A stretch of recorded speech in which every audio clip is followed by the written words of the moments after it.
राजनीति में चुनावी बिगुल अभी आधिकारिक तौर पर नहीं बचा है, लेकिन एक नेता ऐसा है जिसने मानो चुनाव का जो काउंटडाउन है शुरू होने का इंतजार ही नहीं किया। वो लगातार मैदान में है, वो लगातार जनता के बीच में है, वो लगातार कार्यकर्ताओं के बीच है और सबसे बड़ी बात, वो लगातार एक्शन में है। उत्तर प्रदेश के मुख्यमंत्री योगी आदित्यनाथ, जिन्होंने महज 2 महीनों के भीतर चुनावी सक्रियता का ऐसा शतक जड़ दिया है जिसकी चर्चा पूरे सियासी गलियारों में हो रही है।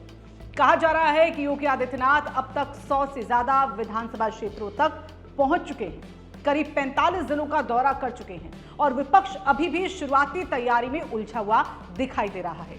तो क्या उत्तर प्रदेश में चुनाव से पहले बीजेपी ने बढ़त बना ली है?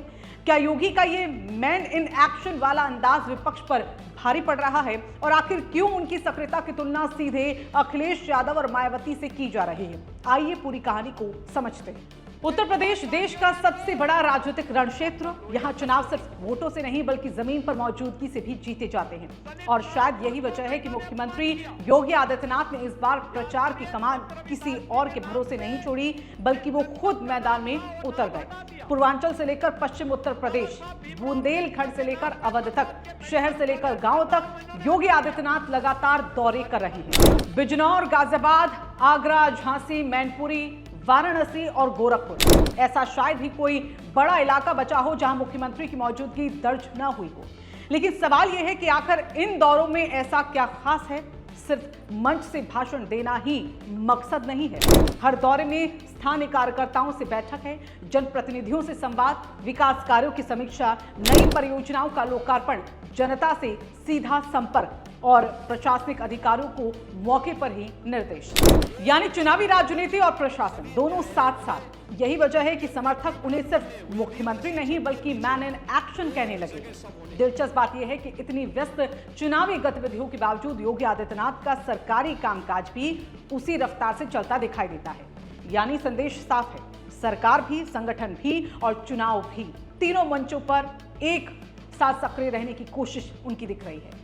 अब जरा तस्वीर का दूसरा पहलू भी देख लीजिए। अगर चुनावी मैदान में रैलियों और जनसभाओं के आंकड़ों पर नजर डालें तो मुकाबला फिलहाल एक तरफा दिखाई देता है।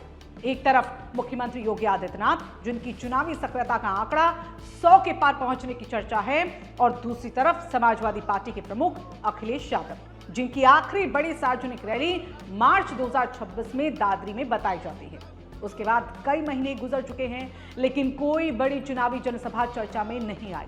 ऐसे में राजनीतिक विश्लेषक भी इस पर सवाल उठा रहे हैं कि क्या समाजवादी पार्टी फिलहाल सोशल मीडिया और प्रेस कॉन्फ्रेंस की राजनीति तक ही सीमित होती जा रही है। हालांकि सपा अपने संगठनात्मक कार्यक्रमों और साथ ही अन्य राजनीतिक गतिविधियों के जरिए जनता तक पहुंचने का दावा यहां पर कर रही है। अब बात यहां पर कर लेते हैं बहुजन समाज पार्टी की भी। एक समय उत्तर प्रदेश की राजनीति में बसपा की रैलियां लाखों लोगों की भीड़ जुटाती थी, लेकिन इस बार तस्वीर अलग दिखाई दे रही है।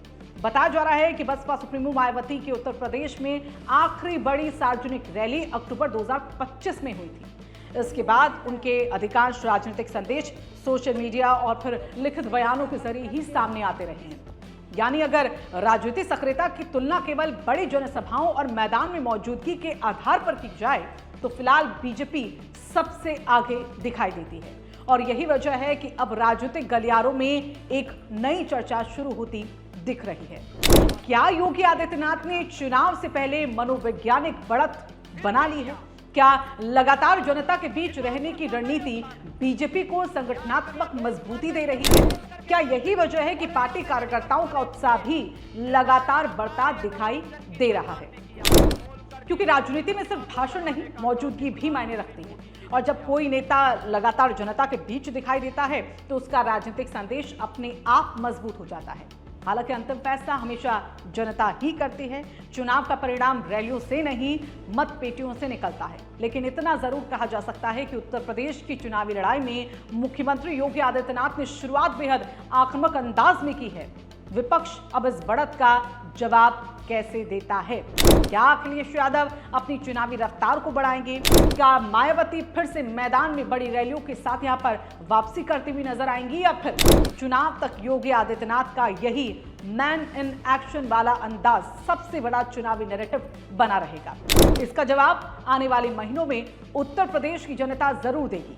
आपको क्या लगता है, क्या चुनाव से पहले मुख्यमंत्री योगी आदित्यनाथ की जो लगातार जमीनी सक्रियता है बीजेपी को यहां पर बढ़त दिला सकती है, या विपक्ष अभी अपनी असली रणनीति छिपाकर चल रहा है? अपनी राय कमेंट बॉक्स में यहां जरूर लिखिएगा। और अगर आपको हमारी ये खास रिपोर्ट पसंद आई हो तो आप इस वीडियो को लाइक जरूर कीजिएगा, अपने दोस्तों और परिवार के साथ इस वीडियो को शेयर भी कीजिएगा। और ऐसे ही राजनीति की हर बड़ी और भरोसेमंद खबर सबसे पहले देखने के लिए हमारे चैनल राइशमारी को सब्सक्राइब करना बिल्कुल ना भूलें।